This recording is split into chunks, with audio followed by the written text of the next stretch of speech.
رسول اللہ صلی اللہ تعالیٰ علیہ وسلم کی وہ حدیث پاک جو حضرت سیدنا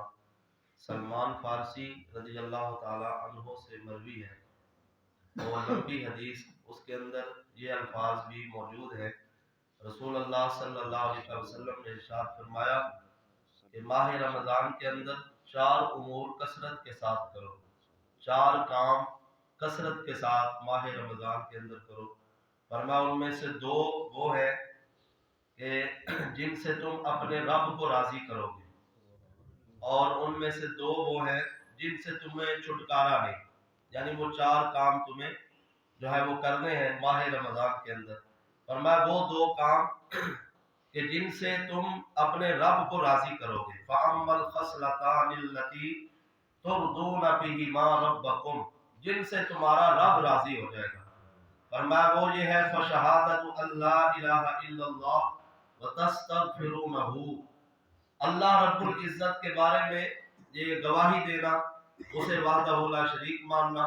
شہادت دینا، اور فرمایا دوسرے نمبر پر اللہ کی بارگاہ میں توبہ کرنا، استغفار کرنا۔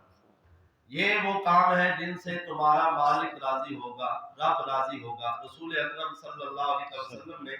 ماہ رمضان کے اندر بالخصوص یہ فرمایا، اور فرمایا دوسرے 2 کام جن سے تمہیں چھٹکارا نہیں۔ فرمایا ایک تو رب سے جنت کا سوال کرو، فَتَسْأَلُونَ اللَّهَ الْجَنَّةَ وَتُؤْذُونَ النَّارَ، اور کما قال نبی صلی اللہ علیہ وسلم۔ فرمایا ایک تو اپنے رب سے جنت مانگو، اور دوسرا جہنم سے پناہ مانگو۔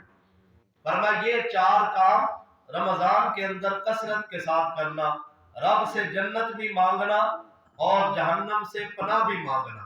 اور اس کے اندر تو بالخصوص ایک عشرہ ہے جو جہنم سے آزادی کا ہے، ایک عشرہ ہے جو مغفرت کا ہے، جو ہے وہ اس کے بعد رحمت والے عشرے کے بعد شروع ہونے والا ہے۔ تو 2 عشرے تو اس کے اندر یہی ہے، مغفرت، بخشش،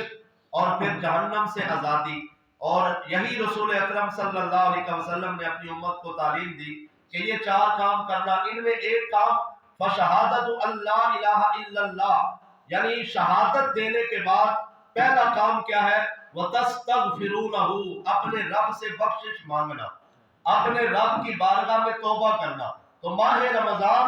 یہ اس کے اندر اپنے گناہوں سے توبہ کرنا اور اپنے گناہوں سے تائب ہونا، جو گناہ کیے ان کو سامنے رکھ کر شرمندگی محسوس کرنا، اور رب کی بارگاہ میں اقرار کرنا کہ یہ میرے گناہ ہے، اور پھر اللہ کی بارگاہ میں توبہ کرنا، اپنے مالک کو راضی کرنا۔ یہ بہترین موقع ہے اور سنہری موقع ہے، ماہ رمضان کی سحری کا وقت ہو یا ماہ رمضان کی جو ہے وہ افطاری کا وقت ہو،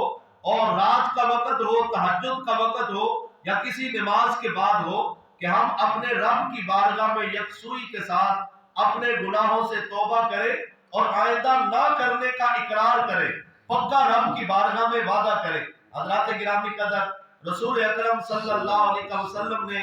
یہ جوانی کے اندر توبہ کرنا، نبی کریم صلی اللہ علیہ وسلم نے اس کو بڑا پسند فرمایا۔ حضور علیہ السلام نے فرمایا 7 بندے وہ کہ جنہیں اللہ رب العزت قیامت میں اپنے عرش کا سایہ نصیب فرمائے گا، جنہیں عرش کا سایہ ملے گا، اور اس دن کے جس دن اور کوئی سایہ نہیں ہوگا۔ سبعۃ یظلھم اللہ فی ظلہ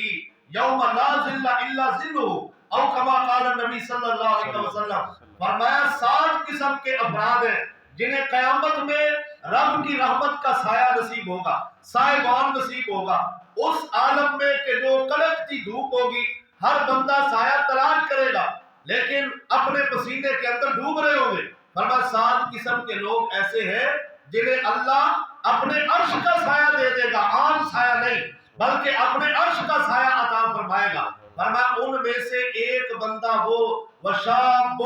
نشأ فی عبادت ربہ، فرمایا ایک وہ نوجوان جس نے جوانی کے اندر توبہ کرا،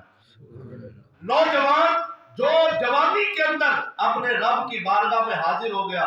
اور وقت پیری تو بندہ جو ہے وہ آ ہی جاتا ہے، وہ جو ہے وہ کسی شاعر نے بھی کیا خوب کہا ہے، علامہ رومی رحمت اللہ تعالی علیہ، وہ آپ فرماتے ہیں، شاعر جو ہے وہ کشمیر، آپ فرماتے ہیں کہ در جوانی توبہ کردن شیوائے پیغمبری، در جوانی توبہ کردن فارسی کا شعر ہے، در جوانی توبہ کردم شیوائے پیغمبری، اور فرمایا وقت پیری گرگ ظالم بھی شود پرہیزگار۔ فرمایا جب بندہ بوڑھا ہوتا ہے تو پھر تو وہ مسجد میں آ ہی جاتا ہے، پھر تو وہ اس کو جو ہے وہ قبر یاد آ ہی جاتی ہے، لیکن بندہ جوانی کے اندر جب مسجد کے اندر آتا ہے، جوانی کے اندر جب اپنے رب کی بارگاہ میں جھکتا ہے، جوانی کے اندر جب توبہ کرتا ہے تو یہ اللہ کو بڑا پسند ہے۔ جوانی کے اندر توبہ کرنے والا یہ نبی کریم صلی اللہ علیہ وسلم کو بڑا ہی پسند ہے۔ فرمایا وہ نوجوان جس نے جوانی کے اندر توبہ کر لی، اپنی رب کی بارگاہ میں حاضر ہو گیا، اپنے گناہوں سے تائب ہو گیا، فرمایا اسے اللہ رب العزت قیامت میں اپنے عرش کا سایہ نصیب کر دے۔ اور ایک دوسری روایت کے اندر رسول اکرم نور مجسم صلی اللہ علیہ وسلم نے فرمایا جو بندہ جوانی کے اندر توبہ کرتا ہے، جوانی کے اندر اپنے اعمال صالح کرتا ہے، نیک عمل کرتا ہے، برے عمل سے بچتا ہے، اپنے رب کے احکام پر جو ہے وہ عمل کرتا ہے، جس سے رب نے منع کیا ہے اس سے باز آ جاتا ہے اور مسلمانی والا طریقہ اپناتا ہے، فرمایا اللہ رب العزت اس نوجوان کو